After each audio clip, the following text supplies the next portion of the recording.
everyone, GEERUP here, and I would like to respond to a particular user by the name of, I can't even pronounce it really.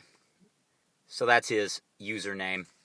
He writes, "Hey GEERUP, sin is just another term born out of superstition and for the purpose of mentally indoctrinating the gullible people of the world to be afraid to question such madness.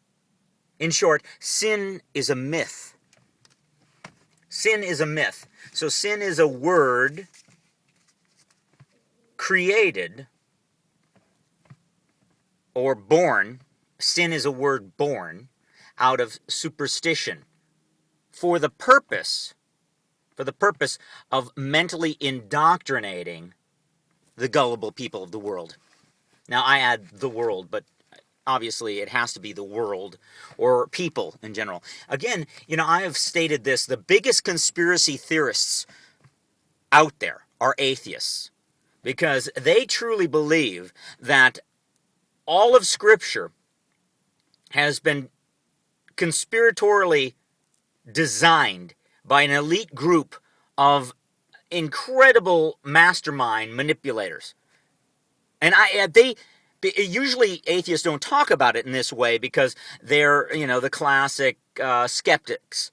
But one thing they're not skeptical about is the fact that there is a concerted effort by an elite group of very, very manipulative, very intelligent social engineers that throughout the course of history have created a false doctrine, the Bible, 66 books written over this span of eons of time, and have held it together with the glue and the promise and the fulfillment of Scripture. Somehow they've never really explained this, how they're able to fulfill Scripture with such accurate detail, like we find in the Old Testament being fulfilled in Jesus Christ and the fulfillment of all that prophecy. But never mind all that.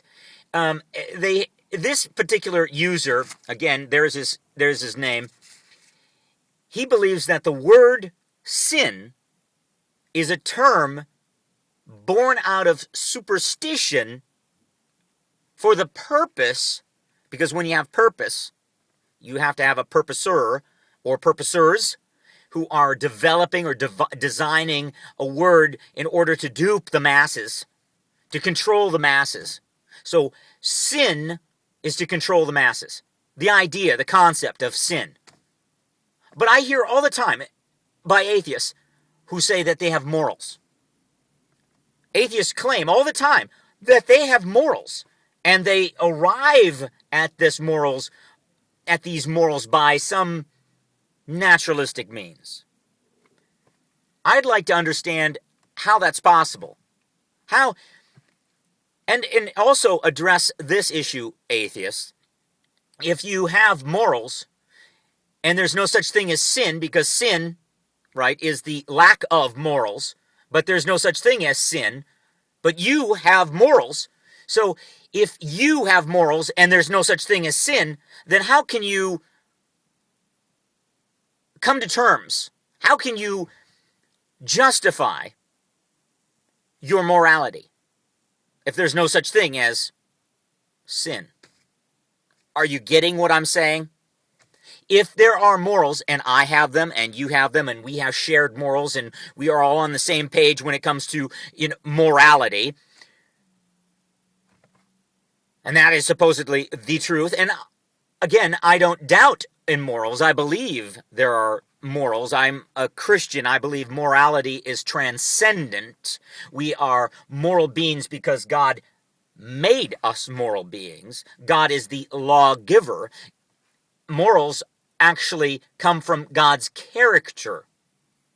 So if you have morals, you atheists, and I have morals, then the lack of morals equals immorality.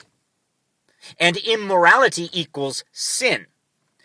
So, again, this user, you show a lack of consistency in your argumentation.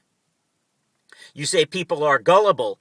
Yes, people are gullible, and you're one of the gullible people out there that have believed your own deluded lie. Self-delusion. But you go on to say that that sin is a word born out of superstition, the purpose of mentally indoctrinating the gullible people to be afraid to question such madness. Now, I'm not afraid to question madness. That's why I'm questioning your madness. I'm questioning the atheistic madness that morality is somehow derived from a natural means. And we have morality that is concrete and solid. Now, let's say we don't use the word sin for the sake of argument and just call it morals and their opposite, immoral behavior. The 7 deadly vices. Vices. Is the word vices also created by this elite group of geniuses that are trying to control the masses? Objectional vices. Anger, greed, lust, pride, envy, gluttony.